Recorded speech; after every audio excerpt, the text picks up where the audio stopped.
মধ্যে কিছু কুলাঙ্গারের বাচ্চারা জুলাইয়ের কায়দায় আমাদের হামলা করেছে। আপনারা দেখেছেন জুলাইয়ের মতো করে সাউন্ড গেট নিচে করছে আমাদের উপরে।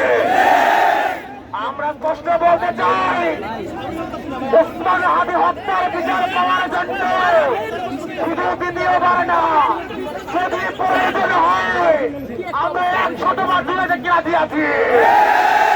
আপনারা রাজি আছেন তো? রক্ত হাদি ভাইয়ের রক্ত বৃথা যেতে দেব না। প্রিয় ভাইয়েরা, আপনারা দেখেছেন আজকে সারাদিনে পুলিশের মধ্যে কিছু কুলাঙ্গাররা যারা জুলাইতে হামলা করেছিল এবং জুলাইয়ের ক্ষোভ এখনো রয়ে গিয়েছে, সেই পুরনো আক্রোশটাকে আমাদের ভাই বোনদেরকে পিটিয়েছে। শুধু পিটিয়ে ক্ষান্ত হন নাই, আপনারা দেখেছেন কোন কোন পুলিশ সদস্য আমাদের উপর হামলা করার পরে রাস্তার মধ্যে নৃশংস নৃত্য করেছে। আপনারা দেখেছেন এক কুলাঙ্গারের বাচ্চা, এক পিতল মার বাচ্চা বলেছে আয় আয় হাদির লাশ নিয়ে যা। আপনারা দেখেছেন না? দেখেছেন না? আমরা বলতে চাই, আমার ভাই লাশ আমরা নিব, তুই দিয়ে যা, লাশ তুই দিয়ে যা। যেহেতু বলেছিস লাশ নিয়ে যা, তার মানে বোধ হয় তোর কাছেই আছে। এগুলো কেন বললো? প্রিয় ভাইয়েরা, আমরা সবাইকে মার্ক করেছি, আমরা প্রত্যেকটা কুলাঙ্গারকে চিহ্নিত করেছি। চিহ্নিত করে আমরা সেই তালিকা পুলিশকে দিয়ে এসেছি। আমরা 1 ঘন্টা সময় দিলাম, এই 1 ঘন্টার মধ্যে ওই মানবরূপী হায়নাগুলোকে অবশ্যই অবশ্যই বিচারে হতে আনতে হবে। আমার দেশের ট্যাক্সের টাকায় বেতন পেয়ে কিভাবে আমার দলের হামলা চালায় দিতে হবে। একটা কুলাঙ্গারকেও ছাড় দেওয়া হবে না। আর অথর্ব ইন্টারিমের অথর্ব উপদেষ্টারা, তোমরা তাকিয়ে তাকিয়ে দেখো, আজকে ওসমান হাদির মতো দেশপ্রেমিক তার হত্যার বিচার চাওয়ার জন্য আমাদের রাস্তায় নামতে হচ্ছে এবং সেখানে এসে তোমরা হামলা করতেছো।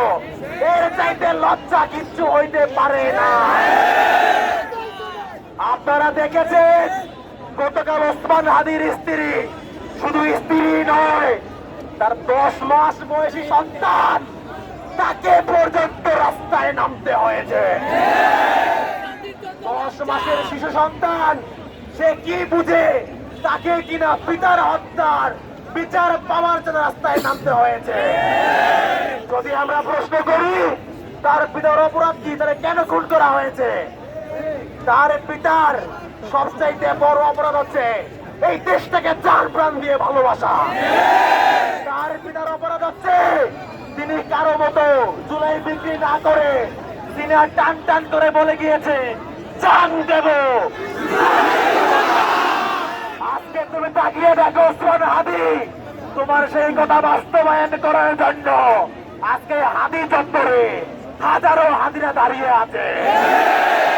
আমরা কি পারবো ওসমান হাদির স্বপ্নের বাস্তবায়ন নির্মাণ করতে? আমাদের এই লড়াই শুধু আজকে একদিনের জন্য না। প্রথম কথা হচ্ছে, আজকে আমরা যেন এসেছি, যে কারণে এসেছি, ইনকলাব মঞ্চের নেতা কর্মীরা যমুনায় বসতে বাধ্য হয়েছে কি কারণে? তারা চেয়েছিল জাতিসংঘের অধীনে তদন্ত করার জন্য ওসমান হাদি হত্যার ঘটনা। প্রথম কথা হচ্ছে, ইনকলাব মঞ্চের দাবি বাস্তবায়ন করতে হবে হবে হবে। দ্বিতীয় কথা হচ্ছে, যে এই কারণে আমার ভাইদের হামলা করা হয়েছে, এই হামলায় জড়িত প্রত্যেকটা কুলাঙ্গারকে বিচারের আওতায় আনতে হবে। আমার দেশের ট্যাক্সের টাকা বেতন পেয়ে আমার ভাইদের হামলা করবো, আঙুল চুষবো না আমরা। রাষ্ট্র যদি বিচার করতে না পারে, ওই রাষ্ট্রের বিচার আমরা করবো। আপনারা বুঝাচ্ছেন তো? আমরা পারবো তো? প্রিয় ভাইয়েরা, শুধু এগুলোই না, আমাদের সামনে ওসমান হাদির দৃষ্টান্ত আছে। ওসমান হাদি যেই স্বপ্ন নিয়ে এই শাহবাগ থেকে তার লড়াই শুরু করেছে, সেই স্বপ্ন বাস্তবায়নের দায়িত্ব আছে আমাদের উপরে। ওসমান হাদির লড়াইয়ের কয়েকটা বুলেট প্রুফ, কয়েকটা বুলেট পয়েন্ট আলাদা করলে 1 নম্বরে আসে ভারতের আধিপত্য ভেঙে খান খান করে দেয়া। সেই দাবিতে আমরা অনড় থাকবো। আপনারা জানেন আর কয়েকদিন পরে নির্বাচন, আপনারা দেখেছেন বিগত হাসিনার আমলে যে কয়টা নির্বাচন হয়েছে প্রত্যেকটা নির্বাচনে সীমান্তের ওপার থেকে কসাই মন্দির বাহিনী হস্তক্ষেপ করেছে। এবারের নির্বাচনটা ব্যতিক্রম। এবারের নির্বাচনটা আনার জন্য একটা সুষ্ঠু নিরপেক্ষ নিরাপদ নির্বাচন পাওয়ার জন্য ১৩ বছর আগে আমাদের ২,০০০ ভাই জীবন দিয়েছে এবং তারপরে ওসমান হাদির মতো সর্বকালের সর্বসেরা দেশপ্রেমিককেও জীবন দিতে হয়েছে। এই নির্বাচন নিয়ে সিনেমিনি খেলার সুযোগ আমরা দেব? আমরা কি সুযোগ দিব? আমরা জান দিতে পারি, জুলাই কি দিব?